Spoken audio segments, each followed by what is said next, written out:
कार्यकर्ता जन जन तक ले जाएंगे। प्रदेश सरकार के द्वारा जो निर्णय लिए गए हैं और हमने हमेशा जो उत्तराखंड राज्य के हित को हमेशा प्राथमिकता दी। अनेकों हमने कानून लागू किए हैं, नकल अध्यादेश हम लेकर आए हैं। इसी प्रकार से धर्मांतरण का लैंड जो माफिया थे उनके खिलाफ लैंड जिहाद अतिक्रमण इन सब से मुक्त करवाने का काम, समान नागरिक संहिता का ड्राफ्ट जल्दी हमको मिलने वाला है, हम उस पर भी काम करने वाले हैं। जो भी मुद्दे उत्तराखंड राज्य के हित में हैं उन सभी पर हमने पहले भी निर्णय लिया है और भविष्य में भी निर्णय लेंगे।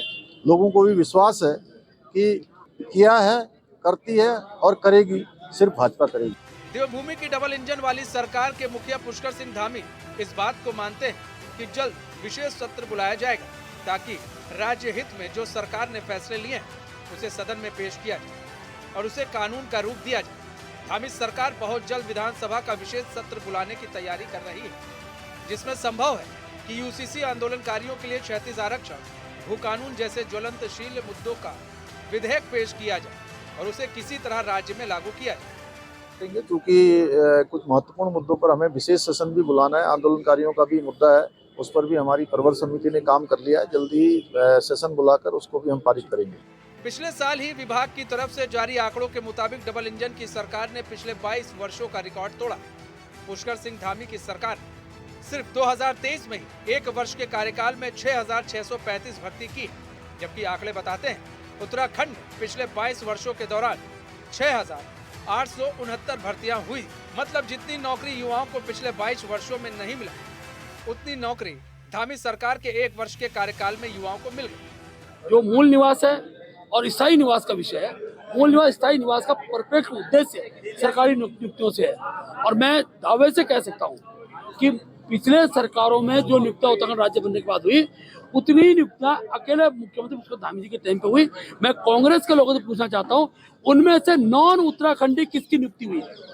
मेरा प्रश्न है, जब टोटल उत्तराखंड के युवाओं को रोजगार मिल रहा है, उत्तराखंड में नियुक्तियां हो रही है, तो मूल निवास और स्थायी निवास जैसे मुद्दों को लाने का उद्देश्य क्या है, यह भी स्पष्ट करना चाहिए।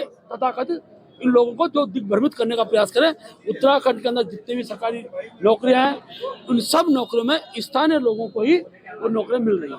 ये सारा विषय अनेकों और विषय होंगे जिन विषयों को हमने नीचे तक पहुंचाने का प्रयास हम लोग काम करेंगे, खासतौर से सोशल मीडिया के माध्यम से, भिन्न प्रकार के माध्यम से अपने काम को आगे तक पहुंचाएं। लोकसभा चुनाव में देवभूमि की जनता बीजेपी के साथ खड़ी हो या फिर कांग्रेस के साथ कहना बहुत मुश्किल है, क्योंकि जानकार मानते हैं कि लोकसभा का चुनाव स्थानीय के साथ केंद्रीय मुद्दों पर लड़ा जाता है और मौजूदा वक्त में केंद्रीय मुद्दों से जनता कितनी खुश है, पिछले साल 5 राज्यों में हुए विधानसभा चुनाव के नतीजों से समझा जा सकता है।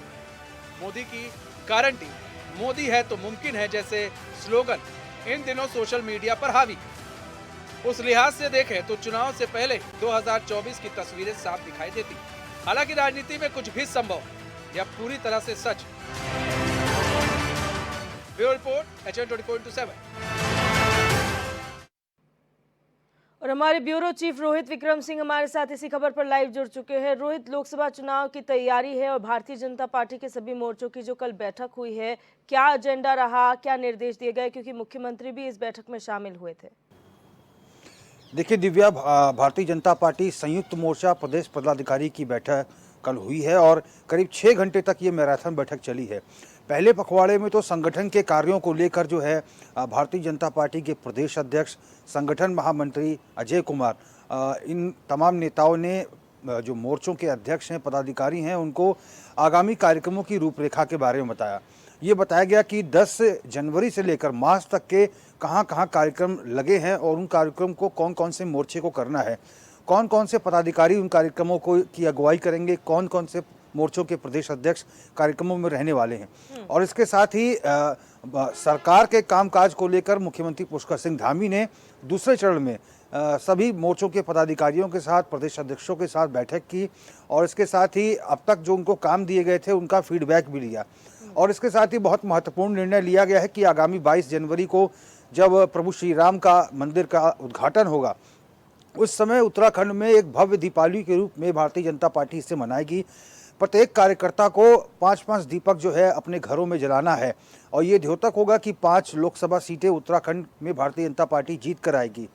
खूब आतिशबाजी करनी है, रंग रोगन करना है मंदिरों का, जहाँ जहाँ पे एलईडी स्क्रीन्स लगाई जानी है वहाँ एलईडी स्क्रीन्स लगाई जाए। प्रभु श्री राम के उद्घाटन का जो समारोह होगा उसको लाइव टेलीकास्ट जो है जनता को दिखाया जाए और पूरा प्रयास ये हो कि इस दिन को पूरी तरह से प्रभु श्री राम के रंग में रंग दिया जाए। और इसके साथ ही भारतीय जनता पार्टी की गणतंत्र दिवस को तिरंगा यात्रा निकलने वाली है। इसमें भी बढ़ चढ़कर तमाम जो मोर्चों के प्रदेश अध्यक्ष पदाधिकारियों को रहने के लिए कहा गया है। 9 मतदाता दिवस में भी सभी मोर्चों की जिम्मेदारी सुनिश्चित हुई है और आगामी 31 जनवरी को प्रधानमंत्री नरेंद्र मोदी के मन की बात को बूथ स्तर पर, मंडल स्तर पर, शक्ति केंद्रों पर और सभी माध्यमों से जो है जनता तक पहुंचाना है। तो ये कार्यक्रम जो है मोटे मोटे जो है सभी प्रदेश अध्यक्षों को मोर्चे के समझाए गए हैं। उसके साथ ही बहुत सारी भ्रांतियां जो है भारतीय जनता पार्टी के प्रदेश अध्यक्ष महेंद्र भट्ट कह रहे हैं कि बहुत सारी भ्रांतियां जो है विपक्षी दलों के द्वारा फैलाई जा रही हैं। माफ़ कीजिएगा, जैसे मसलन भू कानून के मसले को लेकर अभी तक ये बात फैलाई जा रही है। बीजेपी के प्रदेश अध्यक्ष कह रहे हैं कि जो हमने इन्वेस्टर समिट किया था उसमें भू कानून लाने का फ़ायदा क्या हुआ जब इन्वेस्टर समिट के में जो निवेशक आएंगे उत्तराखंड में भू क्रय करेंगे। तो इस चीज़ को लेकर तमाम मोर्चों के पदाधिकारियों को और प्रदेश अध्यक्षों को समझाया गया है कि भू कानून जो है उत्तराखंड के लिए है और जो इन्वेस्टर समिट के लिए जो लैंड बैंक सुरक्षित रखा गया है वो उत्तराखंड के उत्थान के लिए है। उसका जो प्रारूप है या उसका जो आवंटन है वो दूसरे छोर पे है। ये दूसरा मसला है, भू कानून का मसला दूसरा मसला है। इन्वेस्टर यदि आता है उत्तराखंड में उद्योग लगाता है तो हम उसका स्वागत करेंगे। ये चीज़ें सबको समझाने की बात यहाँ पे प्रदेश अध्यक्ष ने कही है। और पदाधिकारियों को ये भी बताया गया है कि मूल निवास और स्थायी निवास का मुद्दा जो है इस पर भी विपक्ष को अपनी जो बात जो है साफ करनी चाहिए, क्योंकि अब तक मुख्यमंत्री पुष्कर सिंह धामी ने 1 साल के भीतर ही 6000 से ज़्यादा जो है सरकारी नौकरियां जो है यहाँ के मूल निवासियों को दी हैं। तो इन तमाम चीज़ों को लेकर भारतीय जनता पार्टी के प्रदेश अध्यक्ष ने कहा है कि यदि मीडिया में या फिर सोशल मीडिया में आपसे कोई इस प्रकार के सवाल करता है तो आप क्लियर कट ये जवाब दीजिए। और इसके साथ ही मुख्यमंत्री पुष्कर सिंह धामी ने कहा है कि हम जनता के सामने प्रदेश सरकार के कार्यों को और केंद्र सरकार के कार्यों को लेकर जाएंगे। कार्यकर्ताओं को संबोधित करते हुए उन्होंने कहा है कि चाहे वो नकल विरोधी कानून हो, लैंड जिहाद का मसला हो, धार्मिक धर्मांतरण का मसला हो, यूसीसी का कानून सरकार जल्द लाने जा रही है, राज्य आंदोलनकारियों को 10% क्षैतिज आरक्षण मिलेगा विशेष सत्र में, और इसके साथ ही महिलाओं को 30% सरकारी नौकरी में क्षैतिज आरक्षण मिला है। इन तमाम उपलब्धियों को जनता के बीच लेकर भारतीय जनता पार्टी के मोर्चों के जो प्रदेश अध्यक्ष है, पदाधिकारी हैं, वो लेकर जाएं और केंद्र सरकार की जो केंद्र पोषित योजनाएं हैं जिनसे लोग लाभान्वित हो रहे हैं, ये जन जन को बताने की बात यहाँ पर मुख्यमंत्री ने कही है। तो कुल मिलाकर समावेशी विकास केंद्र सरकार और राज्य सरकार के जो रहे हैं उन कार्यों को जनता तक पहुँचाना है। और दिव्या, अभी एक दिन बाद ही एक महत्वपूर्ण बैठक और होने वाली है भारतीय जनता पार्टी की 7 जनवरी को, जिसमें मुख्यमंत्री पुष्कर सिंह धामी, बीजेपी प्रदेश अध्यक्ष महेंद्र भट्ट, संगठन महामंत्री अजय कुमार, सभी पूर्व मुख्यमंत्री, सभी सांसद, लोकसभा सांसद, राज्यसभा सांसद और सभी कैबिनेट मंत्री उसमें शिरकत करेंगे और आगामी कार्यक्रमों की रूपरेखा तय की जाएगी कि कहाँ कहाँ लोकसभा चुनाव के दृष्टिगत जन संबोधन प्रदेश के नेताओं का होगा, रैलियां कहाँ कहाँ होंगी, कहाँ कहाँ किस क्षेत्र में कितना समय दिया जाएगा। तो अब पूरा चुनावी पखवाड़ा जो है भारतीय जनता पार्टी का ये रहने वाला है, जिसमें सभी मोर्चों को आगामी 10 जनवरी से लेकर मार्च तक के कार्यक्रम सौंप दिए गए हैं। अच्छा रोहित, एक छोटा सा सवाल ये कि यहाँ पर जिस तरीके से पदाधिकारियों को जिम्मेदारी दी गई है कि जो भ्रांतियां फैलाई जा रही है उसको लेकर स्पष्टीकरण आप दीजिए और समझाइए कि क्या है, दोनों फर्क चीजें हैं, लेकिन विपक्ष भी यहाँ पर लगातार सत्ता पक्ष से यही मांग तो करता आया है कि आप श्वेत पत्र जारी कीजिए, जो कंफ्यूजन है वो क्लियर कीजिए विपक्ष को भी, क्योंकि यहाँ पर जनता को अगर आप बता रहे तो विपक्ष को जो आवाज उठा रहा है जनता की, उनको भी जानना जरूरी है क्या भ्रांतियां हैं और क्या सही है। देखिए, भारतीय जनता पार्टी का साफ तौर पर कहना है कि ये सरकारी आंकड़े और लिखित आंकड़े हैं कि उत्तराखंड के मूल निवासियों को, जो स्थायी निवासी हैं, उनको सरकारी नौकरियां मिली हैं। 6000 से भी अधिक सरकारी नौकरियां मुख्यमंत्री पुष्कर सिंह धामी ने दी हैं। श्रम एवं सेवा योजन कार्यालयों में जिन्होंने पंजीकरण कराया था उन तमाम लोगों को रोजगार मिला है। ये सरकारी डाटा है, विपक्ष जाकर वहां पर पता कर सकता है। और इसके साथ ही चाहे वो इन्वेस्टर समिट का मसला हो, इन्वेस्टर समिट को लेकर भी सत्ता पक्ष का आरोप है कि विपक्ष भ्रांतियां फैला रहा है कि भू कानून को लेकर यहाँ पर जो उत्तराखंड की भूमि को खुर्द बुर्द किया जाएगा। यहाँ पर क्लियर कट समझाया गया है अपने पदाधिकारियों को भारतीय जनता पार्टी के द्वारा कि इन्वेस्टर समिट का मसला दूसरा है, जिसमें सुरक्षित लैंड बैंक जो है इन्वेस्टमेंट के लिए सरकार ने रखा था।